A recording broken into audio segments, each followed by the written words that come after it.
अस्सलामु अलैकुम वरहमतुल्लाहि वबरकातुहू एवरीवन। आई होप आप सब लोग ठीक होंगे। Welcome back to my YouTube channel, welcome back to my another video and another reminder.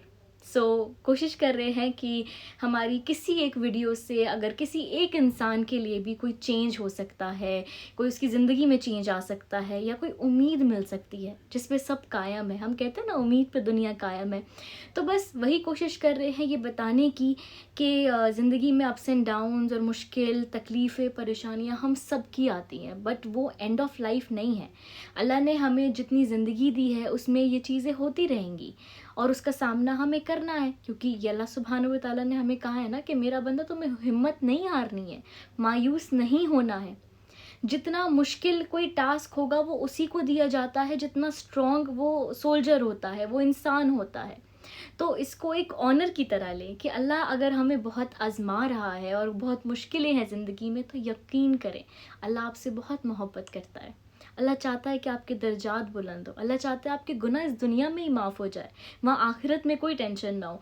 क्योंकि हमें लगता है ये दुनिया ही सब कुछ है और इस दुनिया में ही एक अच्छी लाइफ हो, स्मूथ हो, सब लग्जरीज हो, सब कुछ हो। लेकिन अल्लाह तो जानता है ना कि नहीं मेरे बंदे, सिर्फ यही नहीं है, यहाँ भी दूंगा लेकिन कुछ वक्त बाद। लेकिन जो असल हमेशा हमेशा रहने वाला जहाँ है, उसके लिए तो मैं तुम्हें प्रिपेयर कर दूँ। जहाँ तुम लैक कर रहे हो, जहाँ तुम नहीं कर पा रहे हो, हम तो उतने अमाल नहीं कर पाते ना, उतनी नेकियां नहीं कर पाते, तो अल्लाह क्या करता है कि मेरा ये बंदा तो जन्नतुल फिरदौस जाना चाहिए, तो उसके लिए इस पे कुछ मुश्किलें देता हूँ और ये सब्र करेगा तो इसको जन्नतुल फिरदौस मिलेगी। तो बस जन्नतुल फिरदौस की तैयारी है ये मुश्किलें। सो यस, आज की इस वीडियो पे हम मेरे फेवरेट टॉपिक पे बात करने वाले हैं। इतना फेवरेट और this is very very close to my heart, क्योंकि ज़ाहिर है आप लोगों को पता लग ही गया होगा, हम तहज्जुद के बारे में बात करने वाले हैं। तहज्जुद एक ऐसी नमाज और एक ऐसा वक्त है, हम सब की ज़िंदगी में जो जो ये नमाज़ पढ़ता होगा वो इसकी अहमियत को, ये वक्त को और ये जो अल्लाह से एक कुर्बत होती है जिसमें सिर्फ हम होते हैं, हमारा रब होता है। जब पूरी दुनिया हमें नहीं समझ पाती, जब हमें हर तरफ से रास्ते बंद नज़र आते, कुछ नहीं समझ आ रहा था, ऐसा लगा सब कुछ ब्लॉक हो गया है, हम कहाँ जाएं, क्या करें, किससे बात करें, किसको सुनाएं, कोई हमें समझ ही नहीं रहा है। तो फिर वो एक वक्त होता है, वो एक ज़ात होती है जो आपको, हमको, हम सबको समझती है, सुनती है। हमारे गुनाहों पे हमें जज नहीं करता वो, ना ही हमारे गुनाह, ना ही हमने जो गुनाह करे हैं उसको रिमाइंड कराता है, तुमने ये किया था, तुमने वो किया था।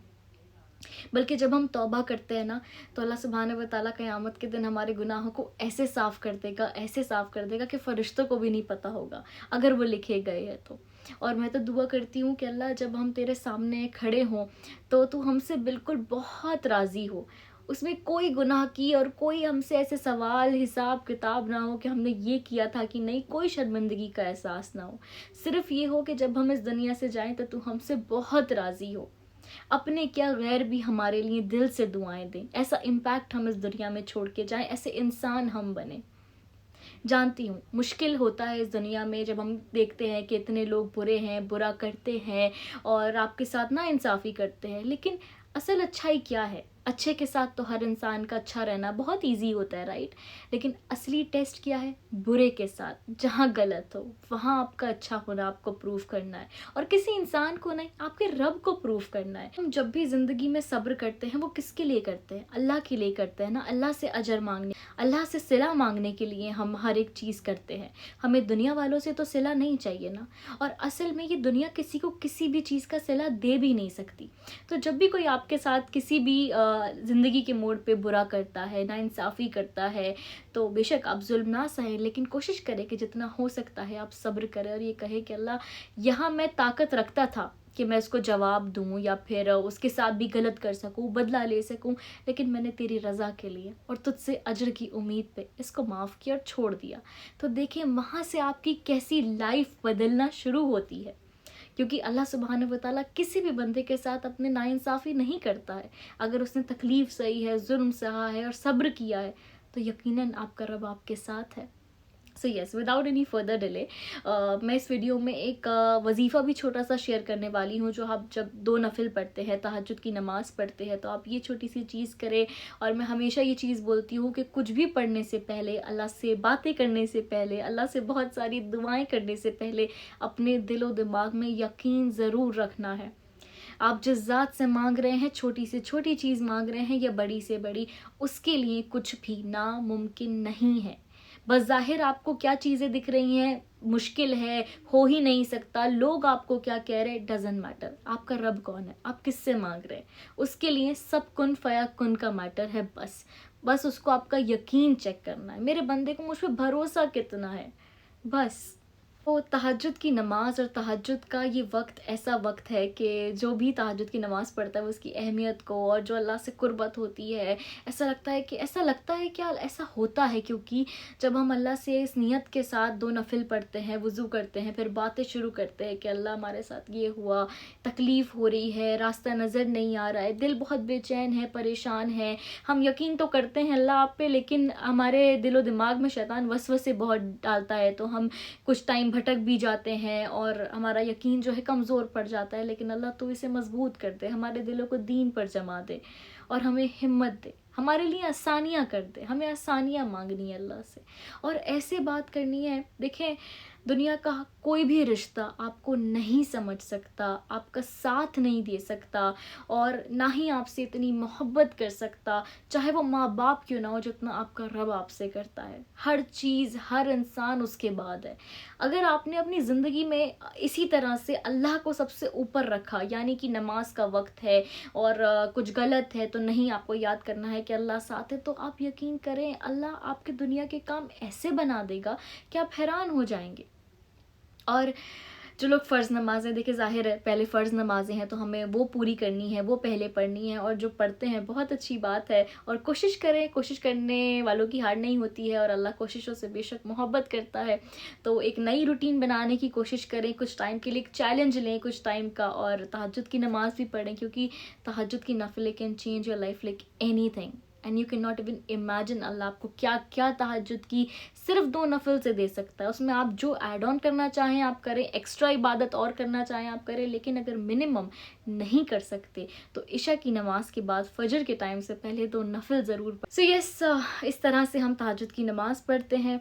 और जो वजीफ़ा मैं शेयर करने वाली हूँ बहुत छोटा सा है लेकिन बहुत पावरफुल है, ट्रस्ट मी। और अगर आप ये पढ़कर अल्लाह सुब्हानहू व तआला से यकीन के साथ दुआ करेंगे तो इंशाल्लाह आपके हक़ में खैर होगी, आफ़ियत होगी। और अल्लाह तो जानता है ना हर एक चीज़, अक्सर हम ऐसी चीज़ें मांग रहे होते हैं जो हमें नहीं पता होता हमारे लिए बेस्ट है या नहीं, बट हम अल्लाह पे यकीन करके कि अल्लाह हमने ये मांग लिया, हमारी ये चाहत है, हमारी ये ख्वाहिश है, अब हमने तुझ पर छोड़ दिया, जो हमारे हक़ में बेहतरीन है वो तू अता कर दे। तो इस तरह से हमें ये दुआएं और ये वजीफ़े करने हैं, तो इसका जो एक कहते हैं ना असर है वो और ज़्यादा बढ़ जाता है। सबसे पहली चीज़, हमें तहज्जुद की जब हम 2 नफिल नमाज पढ़ लें तो आपको पढ़ना है 11 मरतबा या हय्यू या कय्यूम। ये अल्लाह सुब्हानहू व तआला का ऐसा पावरफुल नाम है, ट्रस्ट मी, इससे ज़्यादा पावरफुल बेशक बहुत चीज़ें होंगी, but for me this is something very very powerful. आप ये पढ़ें 11 मरतबा, आप चाहें तो ज़्यादा भी देखें पढ़ सकते हैं, लेकिन फिर भी जो बिगनर्स हैं उनके लिए आई वुड से कि आप 11 मरतबा से शुरू करें, या हय्यू या कय्यूम फुल फोकस के साथ, इधर उधर आपका ध्यान न लगे, आप अकेले हो, तन्हाई में हो, स्पेशली उस वक्त। देखिए ये अल्लाह के नाम है, और जो दूसरा इसी में हमें ऐड करना है वो भी अल्लाह के नाम है। तो अल्लाह के नाम से अगर हम अपनी परेशानियाँ दूर करना मांगेंगे, जो भी हमारी हाजत है वो मांगेंगे, तो जाहिर है वो और ज़्यादा जल्दी असर करेगी ना, क्योंकि ये अल्लाह की क्वालिटीज़ है। मान लें कि दूसरा हमारा वजीफ़ा है कि हमें 33 मरतबा यानी 33 टाइम्स या मुजीबू, 33 टाइम्स या जब्बारू, 33 टाइम्स या फत्ताहू पढ़ना है। या मुजीबू बहुत अता करने वाला, या जब्बारू टूटे हुए दिलों को जोड़ने वाला, और या फत्ताहू रास्तों को खोलने वाला। ये आपको 33 टाइम्स ईच पढ़ना है जब आप या हय्यू या कय्यूम 11 मरतबा पढ़ लें।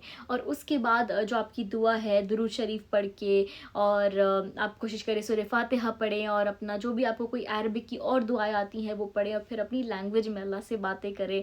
इस तरह से हमें दुआ मांगनी है, और एंड में भी हमें दुरूद शरीफ ज़रूर पढ़नी है। तो इस तरह से ये दुआ का एक छोटा सा तरीका, छोटा सा वजीफ़ा है जो हमें फॉलो करना है।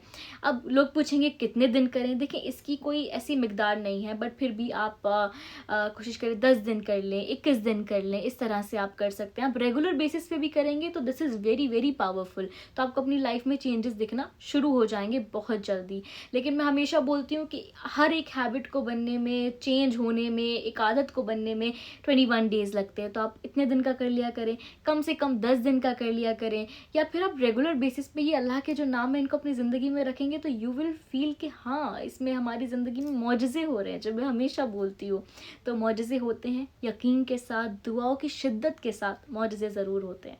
And one more thing guys, कि अल्लाह सुब्हानहू व तआला खुद फरमाते हैं कि कौन है मेरा बंदा जो मुझसे मांगे और मैं उसे अता कर दूँ। और जितना अल्लाह से हमें इस तरह से दुआ करनी है कि या रब्बी तू जितना रज़्ज़ाक़ है उतना तू हमें रिज़्क़ अता कर, जितना तू रहीम है उतना हम पर रहम कर दे, अपनी शान के मुताबिक हमको अता कर दे, अपनी मोहब्बत के मुताबिक हमको अता कर दे। इस तरह से, इस शिद्दत से हमें अल्लाह से मांगना है। वो कहता है कि जो भी मुझे पुकारते हैं मेरे बंदे, उन्हें कह दो या कि मैं उनके बहुत करीब हूँ और हर पुकारने वाले को सुनता हूँ। और उसका जो ये नाम है या मुजीबू, यानी कि वो है ही अता करने वाला। एक वही तो ज़ात है जिसको हमारे हाथ खाली हाथ लौटाने से शर्म आती है, जो कब नाराज़ होता है, अगर हम उससे ना मांगे तो वो नाराज़ होता है। और ये दुनिया, अगर हम इससे एक बार मांग लें कुछ, ठीक है दे देंगे, 2 बार मांग लें, ठीक है, तीसरी बार कोई आपको उस तरह से रिस्पॉन्ड नहीं करेगा, राइट। तो हमें दुनिया से मांगना ही नहीं, अल्लाह से दुआ करनी है, अल्लाह तू हमें मरते दम तक सिर्फ अपना मोहताज रख और किसी का ना रख, हम तुझसे मांगे, हम हमेशा देने वालों में हो, कभी लेने वालों में ना हो। तो इस तरह से, इस यकीन के साथ, इस शिद्दत के साथ अल्लाह से बहुत दुआएं करें, बहुत बातें करें, तहज्जुद के वक्त को खूब यूटिलाइज़ करें। ये वक्त ही ऐसा गोल्डन टाइम है जिसमें खुद बादशाहों का बादशाह कह रहा है कि मांगो जो मांगना है और ना सोचो नामुमकिन, मुमकिन, मुश्किल, आसान, बस मांगो, जो मांगना है मांगो, दिल खोल कर मांगो, रो कर मांगो। रोना नहीं आता तो बस कोशिश करो रोने की, और एक हाय वाली वो होती है ना कि या अल्लाह मैं क्या करूँ, बहुत बेबस जब इंसान हो जाता है तो बस वहीं से उसके लिए ज़िंदगी बदलना शुरू हो जाती है। सो यस, ये छोटा सा वजीफ़ा था दुआ कबूलियत का, तहज्जुद का। आई होप कि हम इस पे अमल कर सके सब। और मेरी दुआ है कि जो भी ये वीडियो देख रहा है, इवन इंक्लूडिंग मी, हम सब की जो दुआएं हैं वो कबूल हो, हम सब के लिए बहुत बहुत आसानियाँ हों और अल्लाह हमारी ज़िंदगियों में अपनी शान के मुताबिक मौजज़े कर दे। हमारी ज़िंदगी इस दुनिया में भी और आखिरत में भी बेहतरीन हो जाए। जो भी जिस हाल से परेशान है उसकी हर परेशानी दूर हो जाए और अल्लाह हमसे राज़ी हो जाए, हमें कबूल कर ले, अपना कुर्ब, अपनी मोहब्बत, अपना इश्क, अपनी दोस्ती से हमको नवाज दे। अपने फेवरेट जो हबीब, अपने खलील बंदे हैं उसके इस दुनिया के, आखिरत के जो VVIP प्रोटोकॉल वाले बंदे हैं उसमें शामिल कर ले। हमारी कब्र को भी ऐसे रोशन कर दे कि वो भी नेक लोगों के साथ हो, हम इस दुनिया में भी नेक लोगों के साथ हो और आखिरत में भी नेक लोगों के साथ हो। और हमारा ख़ात्मा ईमान पे हो, हमारा ख़ात्मा जब हो जब अल्लाह हमसे राज़ी हो, जब जन्नतुल फिरदौस हमारे इंतज़ार में हो, जब एक अलग ही खुशी, एक अलग ही बात हो फ़िज़ा में, जब हमारे दोनों जहां आसान हो जाएं। अल्लाह सुब्हानहू व तआला हम सब के लिए बहुत बहुत आसानियाँ करे। मुझे अपनी ख़ास दुआओं में याद रखिएगा और मिलते हैं अपनी नेक्स्ट वीडियो में। कोई सजेशंस हों, कुछ भी हो, मुझे कमेंट में बताइएगा और वीडियो को शेयर करना मत भूलिएगा। अल्लाह हाफ़िज़, जज़ाकल्लाह खैर।